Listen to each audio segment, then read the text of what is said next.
What if पर भी बात कर सकते हैं कि अगर नेड स्टार्क को जॉफ्री ने मारने की बजाय नाइट्स वॉच पर भेज दिया होता तो पूरी कहानी कैसे पूरी तरह से बदल ही जाती। तो जो first of all Rob Stark का जो रेबेलियन है वो नहीं होता।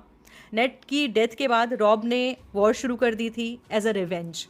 अगर नेड जिंदा रहता तो और नाइट्स वॉच में एग्जाइल कर लेता तो रॉब जो है वो king in the north declare नहीं करता, वो विंटरफेल के लॉर्ड के तौर पर ही विंटरफेल में रहता। जब उसे king of in the north ही नहीं कहा जाता तो आमतौर पे कोई जंग भी नहीं होती। स्टार्क और लैनिस्टर के बीच टेंशन थी, वो बनी रहती भले ही, लेकिन ओपन वॉर नहीं होती किसी तरह से। Basically Ned Stark Night's Watch में होता, जॉन स्नो के साथ उसका इंटरेक्शन ज़्यादा होता, उसका कनेक्शन ज़्यादा बेटर होता। तो जॉन के अंदर ये जो कॉन्फ्लिक्ट चलता रहता ना, हु एम आई, ये सब उतना ज़्यादा इंटेंस नहीं होता शायद। नेड स्टार्क बता देते जॉन स्नो को, जैसे कि उन्होंने कहा था कि नेक्स्ट टाइम मैं तुमसे मिलूंगा तो मैं बताऊंगा कि तुम्हारी मॉम कौन थी। तो ये सब पहले हो जाता, हमें इतने सारे सीजन वेट नहीं करना पड़ता ये जानने के लिए, और जॉन को भी वेट नहीं करना पड़ता कि अगर नेड स्टार्क वॉल पे जाता और उसके साथ टाइम स्पेंड करता तो उसको अल्टीमेटली बता ही देता कि मैं तुम्हारा मामा लगता हूँ।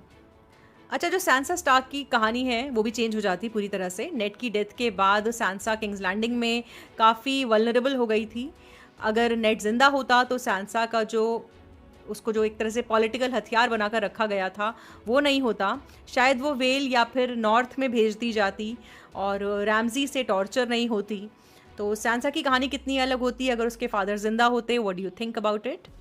डेनेरियस जब वेस्टेरोस आई तो उसके सामने डिवाइडेड किंगडम्स थे, लेकिन अगर नेड स्टार्क जैसा ऑनरेबल लीडर होता तो मुझे लगता है कि जो रेजिस्टेंस है वो ज़्यादा ऑर्गेनाइज्ड होती, वेस्टेरोस ज़्यादा ऑर्गेनाइज्ड होता, मिलकर शायद डेनेरियस का सामना करता।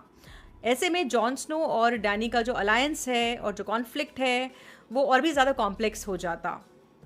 दोनों का रिलेशन क्या है वो भी सामने जब आता तो और ज़्यादा इश्यूज होते, क्योंकि जॉन को पहले से ही पता होता सब कुछ अपने बारे में, अपनी पर्सनालिटी के बारे में, अपनी हिस्ट्री के बारे में।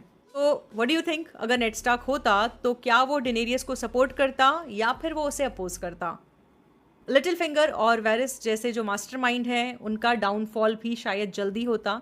नेड स्टार्क जिंदा रहते तो लिटिल फिंगर की चालबाजी एक्सपोज हो जाती, इतना टाइम नहीं लगता, क्योंकि उनको शुरू से ही लिटिल फिंगर पर काफ़ी शक था। आपको याद होगा कि सीज़न 1 में उन्होंने लिटिल फिंगर को की गर्दन दबोच ली थी लिटरली एक जगह पे, और बोला था कि मेरे साथ ज़्यादा ना चालाकी मत किया करो, तुम्हें अच्छे से जानता हूँ मैं। तो वेरिस का जो सीक्रेट टारगेरियन प्लान जो था वो भी इंटरप्ट होता, और पॉलिटिक्स की जो टोन है वो ज़्यादा क्लियर होती, एटलीस्ट शुरुआत में। तो लिटिल फिंगर और वेरिस के जो प्लान्स हैं वो शायद उतने कारगर साबित नहीं होते। What do you think, little finger या वेरिस जैसे जो मास्टरमाइंड हैं वो नेड के रहते हुए सरवाइव कर पाते, या वो कोई और तरीका निकाल लेते नेड स्टार्क को बेवकूफ़ बनाने का? अच्छा, वाइट वॉकर्स के अगेंस्ट ज़्यादा यूनाइटेड फ्रंट होता वेस्टरॉस में। Ned plus Jon is equal to strong Night's Watch leadership. Jon Snow अकेला नहीं पड़ता नाइट्स वॉच में। नॉर्थ डिवाइडेड नहीं होता, बोल्टन्स जो हैं वो पावर में नहीं आते, और वाइट वॉकर्स के अगेंस्ट बेसिकली शायद ज़्यादा अच्छे से प्रिपेयर्ड होता नॉर्थ। स्टार्क घराना, उसके अलावा सब सपोर्ट करते स्टार्क्स को। आपके हिसाब से सबसे बड़ा चेंज क्या होता अगर नेड स्टार्क जिंदा होता, उसे मार नहीं दिया जाता? रॉब स्टार्क की किस्मत किस तरह से अलग होती? क्या उसका एंड वैसा ही ट्रैजिक होता जैसा अभी था, या फिर चेंज होता? सैंसा, आर्या और जॉन किसकी जर्नी जो है वो उस पर ज़्यादा असर पड़ता है इसका?